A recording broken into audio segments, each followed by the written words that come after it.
ယနေ့စာမီဖန်တီနန်နောင်ခါစာမီတတိချန်တခါတော့ကညီညီနဲ့ထွန်းထွန်းဆိုတဲ့တငယ်ချင်းနှစ်ယောက်ရှိခဲ့သူတို့နှစ်ယောက်လုံးကငွေကြီးအနှဲ့ငယ်စီစုမိထားကြတယ်တနေ့မှာတော့သူတို့ရှေ့ကိုအခွေရေးတစ်ခုရောက်လာတဲ့အဲ့ဒါကတော့ခေတ်ပေါ်ဖုံးအသစ်ဆက်ဆက်လေးဝယ်ဖို့ပါပဲမတူညီတဲ့ရွေးချယ်မှုကတော့ညီညီကငါဒီပက်ဆန်ကိုစုထားတာကြပြီအခုတော့ငါကိုငါစုချတင်ပြီဆိုပြီးဖုံးအသစ်ကိုချက်ချင်းဝယ်လိုက်တယ်သူခဏတော့အယမ်းပျော်သွားတယ်ဒါပေမဲ့ရက်အနှဲငယ်ကြတော့အဲ့ဒီပြိုရွှင်မှုကပျောက်သွားပြီးသူ့စီမှာပတ်စံလည်းမကြမ်းတော့ဘူးထွန်းထွန်းကတော့ဖုံးဝယ်ခြင်းပေးမဲ့သူ့စိတ်ကိုထိန်းလိုက်တယ်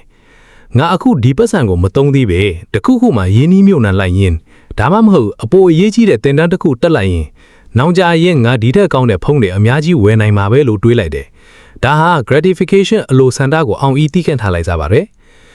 အချိန်ရက်အဖီနှစ်အနှဲငယ်ကြားတဲ့အခါမှာတော့ညီညီကတော့ဖုံးဝဟောင်းလေးနဲ့အလုပ်တစ်ခုမှပဲရက်တန်နေခဲ့တယ်ထွန်းထွန်းကတော့သူရင်းနှီးမြုပ်နှံထားတဲ့အသည့်ငယ်တွေကြောင့်ယာဒူးတက်လာပြီးသူ့ရဲ့ဝင်ငွေကအရင်တဲ့10ဆလောက်များလာတယ်အခုဆိုရင်သူကဖုံးတယ်မကပဲသူ့ဘဝအတွက်လိုအပ်တဲ့အရာမှန်သမျှကိုစိတ်ကြိုက်ဝယ်နိုင်တဲ့အခြေအနေရောက်သွားပြီမင်းဟာအနာဂတ်မှာရှိတဲ့မင်းကိုမင်းယုံကြည်မှုရှိရမယ်ဒီမိမင်းရဲ့အလိုဆန္ဒကိုအနစ်နာခံလိုက်တာဟာအနာဂတ်မှာရှိတဲ့မင်းကိုလက်ဆောင်တစ်ခုပေးလိုက်တာနဲ့တူတူပဲဒါဟာလူသားတွေကိုတရိတ်ဆိုင်တွေနဲ့ကွဲပြားစေတဲ့အချက်ပဲအနာဂတ်အတွက်ဒီနေ့ရဲ့တာယာမှုကိုစတေးတတ်ပါစေကိုယ်စိတ်ကိုထိန်းချုပ်နိုင်ခြင်းဟာအောင်မြင်မှုပါပဲ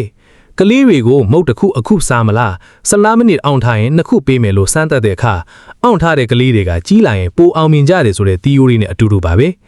ဒီဇာလန်ကစိတ်ရှည်တီးကန့်ခြင်းရဲ့တန်ဖိုးကိုပေါ်လင့်စီမှာဖြစ်ပါတယ်ကျွန်တော်ရဲ့ Movie Box MM Channel လေးကို Subscribe မလုပ်ရသေးဘူးဆိုရင်လုပ်ပေးခဲ့ပါဦး